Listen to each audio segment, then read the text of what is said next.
Hello, and thank you for joining me again. Today we are going to be working on the urinary system. So let's get started.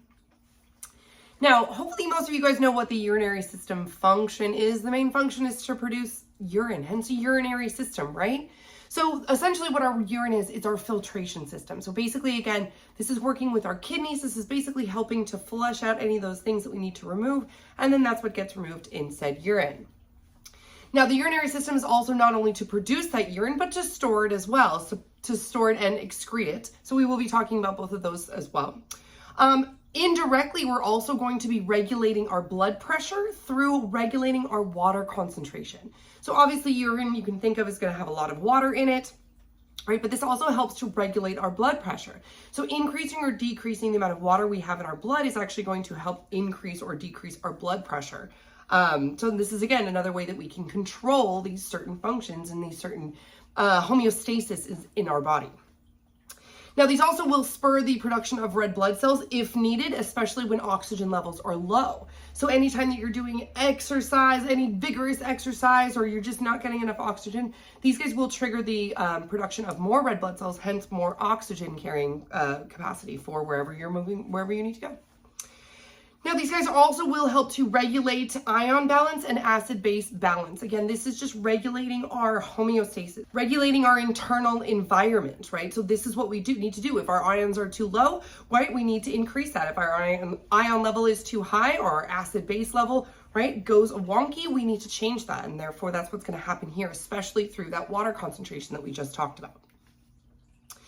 Now, these are the organs that are going to be associated with the urinary system. We do have our kidneys, ureters, urinary bladder, and urethra. The ureters, urinary bladder, and urethra all are going to be composed of what's known as the urinary tract. The kidneys are essentially doing the filtration, but once you actually are done with that filtration, that's when you're actually going to have that urinary system, hence urine. Now, looking at our diagram right here, we have our upper diaphragm here. We've got our adrenal glands. You can kind of think of adrenal, right, on top of the renal glands, and renal basically just means kidney. Okay, so we also have our renal artery. We have our renal vein right here. The two of them together are known as the hilum, right? It's basically that junction of anything coming in or out of the kidneys, which we're going to see better in another photo. We do have our aorta. We have our inferior vena cava right here. We have our coming out of the kidneys and going down to the urinary bladder. These are known as the ureters. You can see them on both sides here and here. Right, going down to our urinary bladder and finally out through the urethra. Now we are underneath the parietal peritoneum, which you can see cut right here. And I think that's everything on this one. Now, looking at a cross-section of that, looking internally, we basically have our stomach going right here. We have our renal vein. We have our renal artery flowing into the kidneys right here. This connection piece right here coming in and out is going to be that helium. We've got our spleen over here. And you can see we have our liver right here. We've got our parietal peritoneum on the inside here. Just deep to that, we've got the perinephric fat. This is kind of like a cushy layer to help basically maintain our kidneys, right? Have you ever seen like a movie where some guy gets like hit in the back and he's like, oh, it hurts so bad, right? That's because you're probably getting hit in the kidneys and that can really hurt. So this fat is kind of like a little insulation layer to kind of protect it. Let's see. We also have our perinephric fat. So we have our para and our perinephric, which you're going to see better in just a second. And then we have our fibrous capsule just on the outside right here. Now, starting with the kidneys, right? I just mentioned that they are located on the back, that is retroperitoneal. Essentially, they are lateral to your vertebrae right here, and your kidneys aren't super large. They're about 20 centimeters tall, probably about that big, which you can see right here and right here. And they are this dark brown reddish color. Very, very easy to identify. Now, we have already seen this before, but hopefully you guys remember this. So we're going to go over it as just a review. They are surrounded by that fibrous capsule that we just talked about. This is going to help maintain their shape, help protecting it, again, from trauma that I was talking about, right? We don't want anything damaging. You get hit in those kidneys, it hurts for a reason also, right? This is your urinary system. This is your filtration system. You don't want that damage because then you can get all sorts of internal problems. Now, the hilum that I mentioned is that that medial border right here, right? It basically contains the renal artery, the renal vein, and the ureter coming out here. So anything that's going in or out of the kidneys is going to be considered that hilum. Now, we did talk about the layers of fat, but here are they again. So basically we have the perirenal fat, which is going to sit in between the fibrous capsule and the renal fascia. And that's what you can see right here, right? That perirenal fat, right? Just outside of that, we have the pararenal fat, which is going to sit between the renal fascia and the parietal peritoneum. And again, para kind of means around, where peri means like on the inside. So you can think of that as the inside layer versus that outermost layer right there. Now, the renal cortex is going to be the outermost layer of the kidney. The innermost layer is known as the renal medulla. And that's what you can see right here. So we have the renal cortex as this outermost layer surrounding the kidneys here. As we move on to the innermost layer, that's going to be that renal medulla. Right, where they meet is known as the corticomedullary junction, and you can see that right here, right? The cortex, medullary, the medulla, and this is going to be that junction right in between the two right there. Let's see, we talked about our renal artery, we talked about a renal vein, we talked about our ureter, which we're going to see more in just a second. This guy right here, this whole big triangle section that does include the renal cortex and the renal medulla, is known as the renal lobe. And then we're also going to have our renal pyramid, which is essentially the triangular part of the renal medulla right here. Now, in between each of these renal pyramids, you can see that renal column right here, right? So the column is kind of in between them, and the pyramid is basically, you can think of the columns as holding up the pyramids. That's how I always thought about it. We also have some other things. We basically have our renal sinuses, which is basically going to be the opening part right here. That is going to contain your major calyx, your minor calyx, and essentially these are all going to help flow in towards the center right here and then out towards the ureter. So we do have these minor calyces, which you can see, oops, there we are, which we can see right here, the minor calyces, the small ones here, here, here, here. They're going to flow and they're going to connect all together to the major calyx, this larger part right here.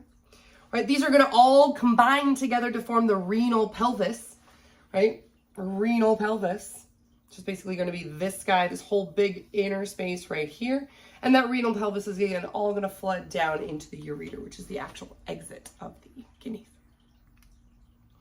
And this is exactly the flow of blood. So what we have is we have the renal artery coming in. That's basically going to get transported here to the segmental arteries. Then it's going to move on to the interlobular arteries, right? Moving down, down, down to what's known as the arcuate artery going down here. And then you're going to pop off of that into the interlobular artery going right here. That is going to take you all the way here into the afferent arteriole. This is basically where we're getting into that filtration process. So now we're getting smaller and smaller and smaller, like we've seen before, right? We're getting small, small, small, small, small until we can actually do that simple diffusion. And that's where we're basically getting here too, is another set of capillaries. So we're going to move in from our afferent arteriole. That means going in, right? We're going to then go through our glomerulus right here, which we're going to see in better details in just a second. We're going to exit out that efferent arteriole, and then we're going to basically move to our peritubular capillaries. This is basically going to be where this diffusion is going to be happening, right? We're going to be absorbing water, right? We're going to be absorbing ions. We're going to be transporting all of these different things all the way down through here. And this is known as the vasa recta, which is also associated with the nephron loop, which is that loop right there you can see. That's then going to all flow to the interlobular vein, finally coming out, right? Going in through this little guy, next to the arcuate vein, then out through the interlobular vein, finally coming and connecting into that renal vein, and then going up and out. This is that nephron that I was talking about, and especially that nephron loop that we were talking about. Essentially, this is your filtration part. So the nephron is really, really amazing at this, and you have a ton of them. We have about 1 million nephrons in each one of our kidneys. That means we have over 2 million nephrons.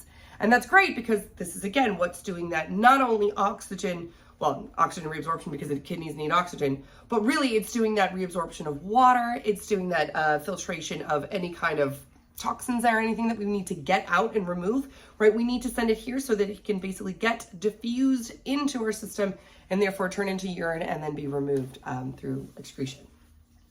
Now there are two parts, right? We are basically in part in the cortex and part in the medulla, which we're going to see better in just a second. But these guys, these little renal pyramids here, right, are going to contain all of these little loops of the nephrons. And this is again where that filtration is going to be occurring. Now, tracing our blood flow into the glomerulus, essentially what we have is we have that afferent arterioles coming in first. And you can notice the size of the afferent one versus the efferent one. And the size is always going to be a little bit larger, and that's because we have a lot of flow coming in, but we want to make sure that we slow it down and make sure that we can do all that diffusion that we do need. Now, once we flow in through here, this is known as the glomerular capsule right here. This little squiggle guy right here is the glomerulus itself, right? And this is all basically composed inside what's known as renal corpuscle. So this is what happens here. We have that blood flow here. We're going to have some simple diffusion here. And this is where we're going to get that transport of these renal fluids up and out where we need to send them. So filtrations basically are going to pass through here. We're going to go through what's known as our proximal convoluted tube, or our PCT. And then eventually we're going to make it through our efferent arteriole, and that's going to be off. We're moving our way up and out here of that little glomerulus. Now, again, we do want a thinner diameter here, right? For the efferent arteriole, we don't want as much fluid flowing out. We do kind of want to slow it down. We want to make sure that we get all that diffusion that we need to, all that filtration that we need to accomplish. And this is exactly where this is going to happen. This is going to happen in what's known as our proximal and our distal convoluted tubes. And so essentially what we have is we have this twisting through the renal cortex. So they're all basically increasing surface area like we talked about, right? Because we're not just one small short tube. We basically have this, mesh of just twisting and tubing, and that's what you can see right here. Basically increasing all of our surface areas so that we can do any kind of diffusion that we need to do via water, ions, anything like that. Now these guys aren't going to be lined with epithelium, with microvilli. So you can see that tall microvilli right here. Anytime you have simple diffusion, right, microvilli are just going to increase your surface area even further, allowing for a more efficient diffusion process. And that's exactly what you can see right here, right? We have our PCT right here. We have our little epithelial cells, our little cuboidal epithelial cells. We've got those tall microvilli in right here, and we've got lots of mitochondria because we need energy to do all of this, well, not diffusion, but to transport all of this, to get all that filtration going on. We absolutely need that. Now, coming in through our afferent arteriole, in through our glomerular capsule, right?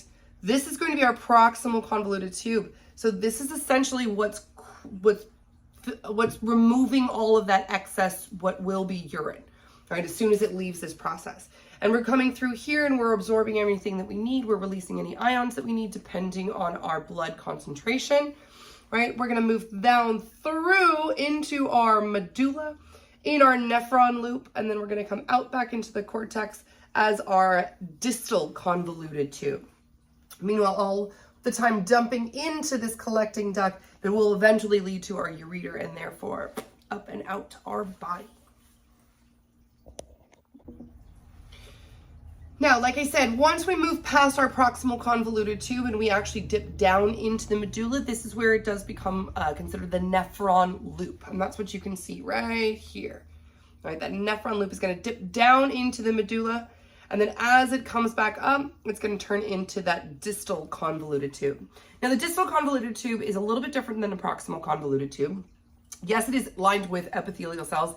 Yes, they have microvilli, but way less, right? So way fewer. These are short, these are sparse, these are not nearly as tall and as numerous as the proximal convoluted tube because it's the distal convoluted tube. We've done a lot of our absorption already, right? We've already done our diffusion, whatever we needed to transfer. We've usually already occurred it. So this is kind of just any last little bits that we need to grab or release before it goes up and out finally into our final collecting duct.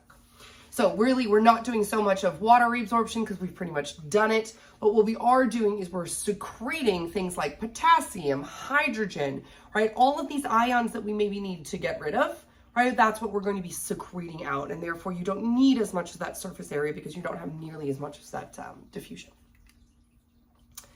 All right, so looking at this in a little bit more detail, and you can see the difference between the reabsorption of fluids like water or the diffusion of substances, right, like our ions.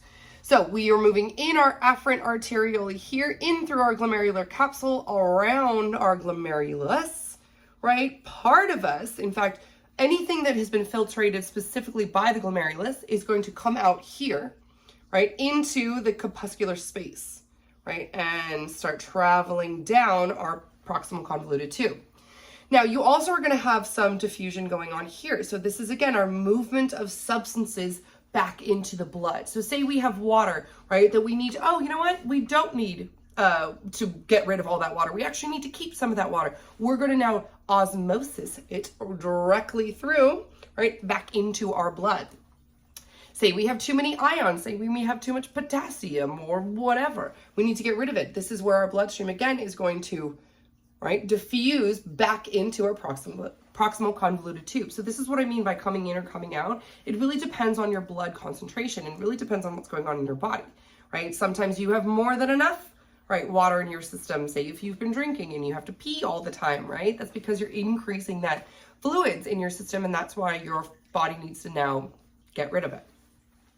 Say you don't have enough liquids in your body. Say it's a really hot day and we're in California or wherever we are, right? And you can say, okay, yeah, it's really hot. Your body will then say, hey, we can't lose any of that water. We're going to shut down our excretion process, and we're basically going to keep any of that water. We're going to reabsorb it back into our bloodstream.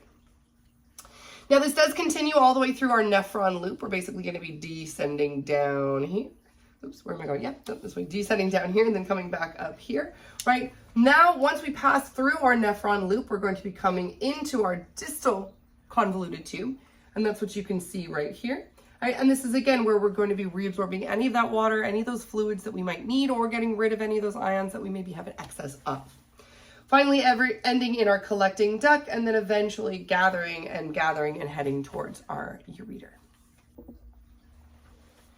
Now, once we're actually coming out our efferent convoluted tube, right, we are leaving our system. But your distal convoluted tube essentially is going to pass directly in between your afferent and your efferent. So what you can see right here is the afferent is coming in, the efferent is coming out, and the distal convoluted tube is right here in the center, basically coming right out this way here. Now, the macula densa cells are actually the ones responsible for monitoring and controlling your ion concentration. So we keep talking about if we need ions or if we don't need ions. Well, who's actually controlling this? Well, that's going to be your macula densa. So what's going to happen is if your solute concentrations are too low, it's going to trigger your juxtaglomerular cells to basically retain these ions. It's basically going to say, hey, it's going to send out a hormone that says we don't want to get rid of any of these ions. And therefore, it's going to kind of shut down that diffusion. However, if your blood volume is low, right, your juxtaglomerular cells are actually going to stimulate the retention of water. So in this case, that would be that hot day where you're dying of sweat and you absolutely need to keep every last drop of water that you have. That's what's going to happen. These guys are basically going to stimulate through another signals of hormones to retain that water and to say, hey, we need to stop osmosis from happening now because we need to retain that water. So we have now completely gone through all of this. We have left our PCT, we've gone through our nephron loop, we've gone through our DCT. We are now moving into our collecting ducts, right? And then again, this is happening millions of times in each one of your kidneys. So this is happening a lot. And so all of these, again, are going to be tiny, tiny, tiny little vessels, and they're going to start flowing into larger and larger and larger collecting ducts. And that's exactly what we're going to see right here, just like what we talked about in that earlier diagram. So the collecting ducts are basically going to help flow and remove whatever now considered urine that we have and that we need to get rid of. Now, these collecting ducts are also going to help with the absorption of water as well. And so depending on your ion concentration, depending on your water concentration, again, this is going to be another one of those regulatory steps that help your body maintain this homeostasis that is so very important. So now we are moving outwards, right? So instead of getting smaller and smaller and smaller and smaller, we're now getting bigger and bigger and bigger and bigger and bigger. And that's what we can see right here. we're basically going to have our filtered fluids, which are going to exit these renal medullas, right? The renal cortex, the renal medullas, we're now going to flow out through the renal papillae, right? We're going to flow into these minor calyces like this one and this one and this one. These minor calyces are going to combine to form the major calyx, right? The major calyx is going to flow into what's known as the renal pelvis, which we've seen already, right? This renal pelvis is basically the opening to that ureter and the removal of everything that you need. Now, speaking of the ureter, so this is essentially is our main exit strategy, right? This is where everything's been filtered, everything is now collected, and we need to get rid of that. So this ureter is going to connect the kidneys to your urinary bladder, where your urine is going to be temporarily stored before excretion. Now, the mucosa layer on this ureter is actually made up of transitional epithelial cells, but they're folded, right, to accommodate pressure. So if you ever think of, maybe if you're 21, right, and you've been drinking alcohol, right, you have to pee all the time, right, this is exactly what happens. All of a sudden, your body is now flushed with these extra fluids that it all of a sudden needs to get rid of. And therefore, these folds, once they unfold, they're able to expand and increase that diameter and therefore increase the volume of fluids that are allowed to flow through without doing any damage. And that's what you can see right here. These are those little folds that can actually open up and stretch.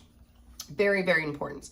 Again, this is also impermeable to urine, right? You don't want any urine leaking out. We just did filtration. We just regulated all of our solutes, all of our liquid concentrations. We don't want that messed up. So essentially, this guy is like a little garden hose that cannot be penetrated. Do you want any leaks coming out of there? You want everything nice and tight. No more diffusion happening. You want everything to just move through and be removed. Let's see, you can see your transitional epithelial right here. You can see your lamina propria right here. This is that inner lumen here. And again, this is nice and folded when it is relaxed or when there's not a lot of pressure coming through it. And that does give it that ability to expand when needed. Now, once we are done moving through our ureter, just like I said, it's only a hose. We're basically transporting from one to the other. We're going to get stored here in the urinary bladder. Now, the urinary bladder is basically connected just under the peritoneum right here. You can see the two ureters coming in on either side from either kidney. It is connected by this median umbilical ligament right here, holding everything into place. We do also have smooth muscles, which are going to be inserted into the lamina propria of the bladder. This is all, again, to help with these, not contractions, but to help with all this flow and the necessary movements that we need from these muscles. Now you can see the two ureteral openings right here, here, and here. Right, this is essentially where they're going to be flowing in. You can see a lot of this rugae. We've seen this rugae before in the stomach. Again, this is to help increase area when we need it, right? Increase the size. So just like we just saw, right, if it's folded, it's kind of nice and relaxed, but it does allow for us to fill that space and to expand that diameter, which is very important. Oops. Let's see, this is known as our trigon. This is essentially a triangular space of the urinary bladder, which helps to filter out the urine. It basically helps to flow it, almost kind of like, literally like a funnel, right? We're funneling this out. Now, this does not have rugae because you don't really want anything getting stuck there, getting stored there. This is your funnel. You literally want your balloon kind of on top, and then you want it to funnel in and basically be able to flow out nice and quickly. Now you do have your urethra coming down through here, moving through our urethral sphincter, going right down here and towards our urogenital diaphragm. We are going to see this better for males and females in just a second.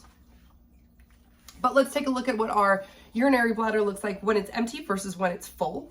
So you can see this guy right here is kind of looks like flat on the top. It almost looks like kind of someone stepped on a little balloon, right? And this is going to be an empty urinary bladder versus this nice full one right here. So you can see it's distended, it's filled, it's stretched out. And that's to really fill the bladder as much as you can before you need to excrete. So we do have this flat border again right here, this flat superior wall when it is empty. Let's see, we talked about the trigon. This is going to help to funnel through here. There is no rugae located there. We talked about how the bladder is sitting just underneath the peritoneum. We talked about how it's connected to the median umbilical ligament via right here. we've got your ureteral openings here, and then this little opening right here leading to the urethra is known as the neck of the urinary bladder. It's where it gets real skinny right there. Now, the layer of muscularis has 3 connective layers, and these known as the detrusor muscle. So the detrusor muscle, basically, you don't need to know all 3 layers, just know that they are 3 layers interconnected, and that's what you can see right here is this innermost layer here and here. Okay. Now, we do have another sphincter here controlling what moves in and out of a certain area, which is always very important. So we do have this internal sphincter right here, which again helps to pinch that opening close that neck and not allow anything out. And then we have our external urethral sphincter right here, which again helps you hold your bladder sometimes when you have to go and you're rushing to the bathroom. I think that's pretty much right here. We've got our lamina propria, we've got our submucosa. Just outside of that, we have our detrusor muscle of that muscularis, and then finally we have that adventitia. Now, males and females are going to look a little bit different in their urinary bladder and really their urethra is what's going to look different.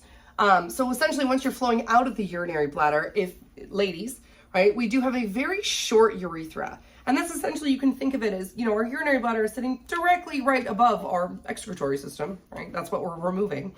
And so it unfortunately is going to also be pretty close to our anus and our other source of excretory material. And therefore, that's why urinary bladders are so common in females. It's because basically both of our excretory systems are right next to each other.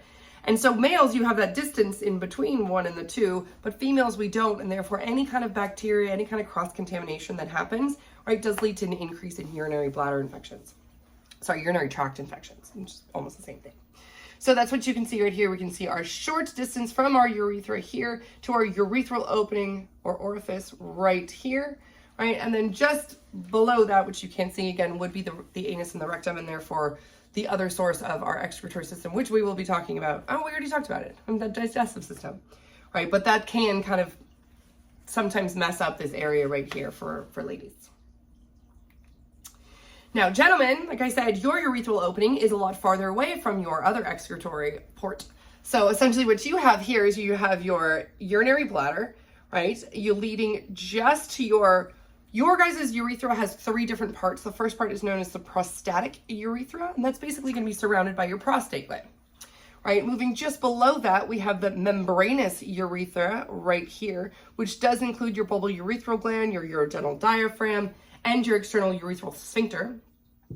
Right, once you move past that, once you go down, actually moving into the penis, this is considered that spongy urethra. That's spongy urethra, and again, much longer, significantly longer than in females. And then finally, you have your external urethral opening right at the tip of the penis right there. So whereas women, we can have a very, very small one. Guys, like I said, much larger, and therefore you guys don't have urinary tract infection problems nearly as much as females do.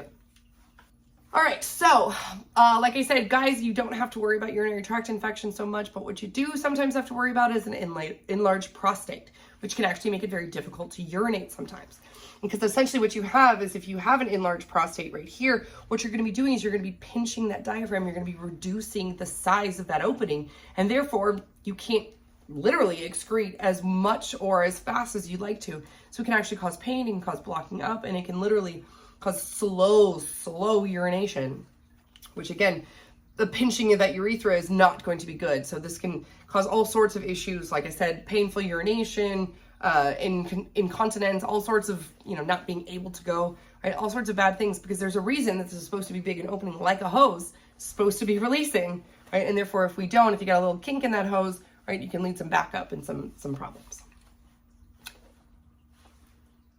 And that's all I guys have for you for the urinary system. Thank you guys so much for joining me as well. As always, I should say, I will see you guys next lecture. Thank you again. Make sure to check the Canvas site and see if there's any updates or study lists that you guys need to be looking over. But thank you, good luck. You guys are so close to the end of the semester. Just keep it up. You guys are doing a great job. Thank you. I'll see you guys soon.